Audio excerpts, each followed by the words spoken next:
In our first reading today, we read about, from Isaiah, he sings that song, right? He tells the story of the vineyard, where the vineyard is well constructed, has its walls, has its vines in place. It says that an enemy has come within and planted wild grapes.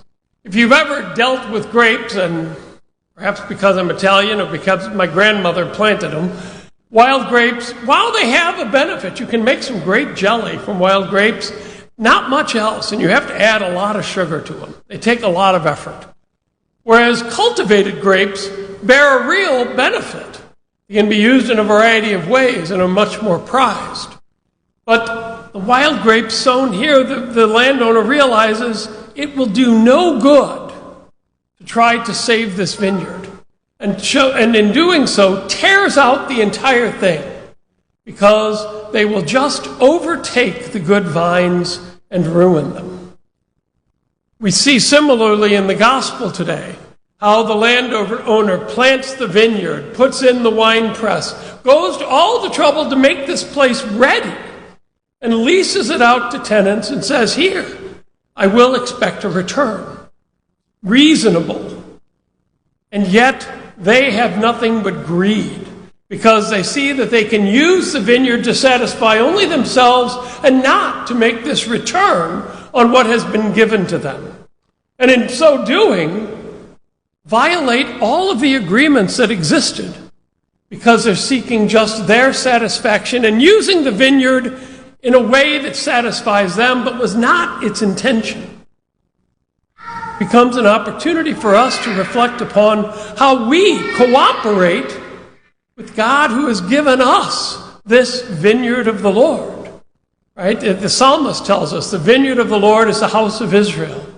The vineyard of the Lord is our place to be about the work. If you've noticed, the last 4 weeks, the Gospels have been about vineyards, reminding us that it's within the vineyard that we make happen the kingdom of God.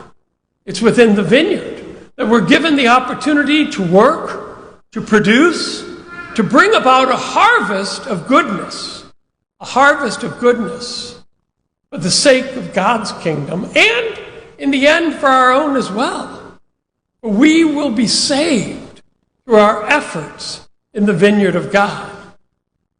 The problem is, there is no shortage of people willing to sow wild grapes within the vineyard.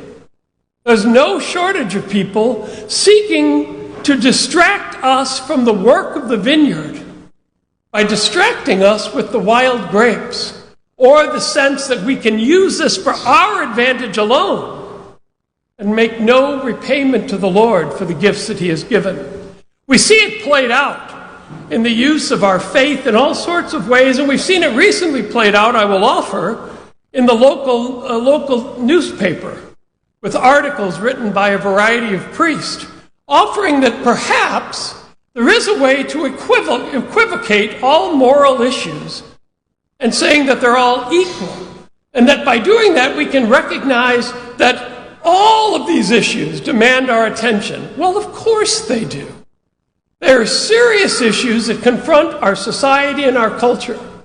And as Catholics, we are not separate from the society, but rather engaged in the life of the society to bring about God's kingdom, so that we can be workers within the vineyard and not trying to effect it from outside. We are engaged in the vineyard of the Lord. The difficulty is that some would have you believe that every moral issue is equal, that every moral issue stands on the same common ground from which we can view them all. That is a falsehood.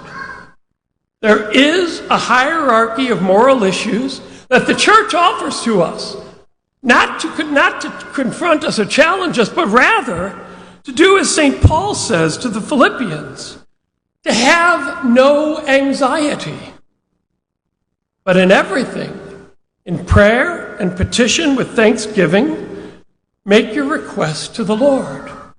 The church offers us our moral teachings to help us understand that some issues are more important than others because, as Father Lampe mentions in his article in the Bulletin this weekend, there are some intrinsic evil that whenever they occur, they are morally corrupt and violate the moral code for us as Catholics and for all of goodwill. But there are particular actions that are morally wrong in every single case. Do not be misled by those who seek to sow wild grapes. There is a magnificent letter to the editor from yesterday's newspaper. And to quote part of it, I would like to thank the author, Father Henke, who is not just a parish priest like we are, but he is a doctor of moral theology teaching in our seminary and respected by those who choose our seminary to send their students.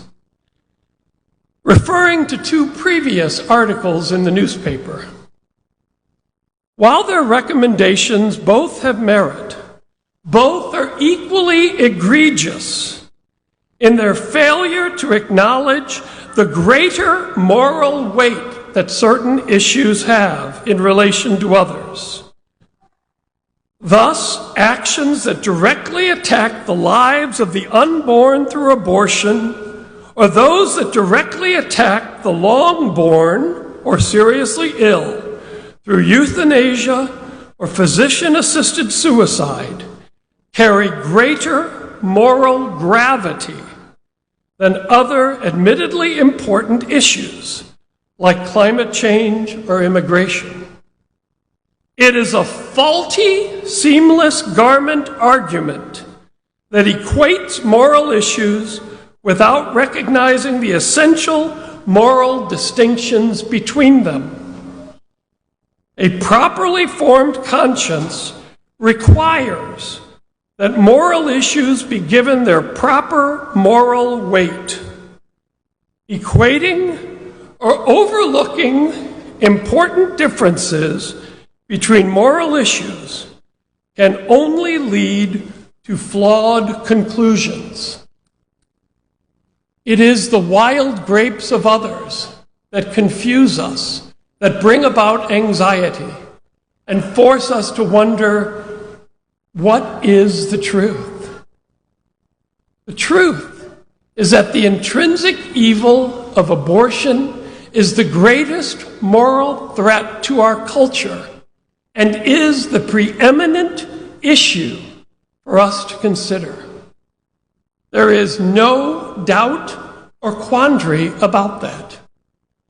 If you think there is something greater than that, please don't send me an email. Come and see me for the sake of your immortal soul. This is the preeminent issue in our culture today. Lest there be any wild grapes that are attractive to you.